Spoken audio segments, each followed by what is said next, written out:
স্ত্রীর সঙ্গে বিয়ে বিচ্ছেদ হওয়ায় ৫০ লিটার দুধ দিয়ে গোসল করেছেন এক প্রবাসী। শুক্রবার দুপুরে ফরিদপুরের ভাঙ্গা উপজেলার চুমুরদী ইউনিয়নের একটি স্কুলের সামনে এই ঘটনা ঘটে।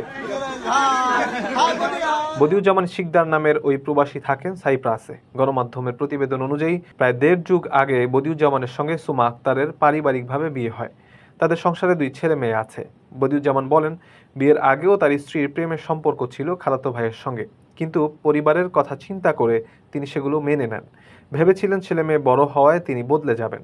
অথচ এক পর্যায়ে ছেলে মেয়েদের গৃহশিক্ষকের সঙ্গেও সে পরকীয়ায় জড়িয়ে পড়ে।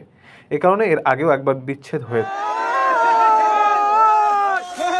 পরবর্তীতে পারিবারিক পরিস্থিতি মেনে নিয়ে আবারও বিয়ে করেন তিনি। এবার স্ত্রীকে অনেক অনুরোধ করার পরেও সে তালাক চাইলে স্থানীয় কাজীর মাধ্যমে বিয়ে বিচ্ছেদ হয়। এরপর সন্তান ও স্থানীয়দের পরামর্শে তিনি দুধ দিয়ে গোসল করেছেন।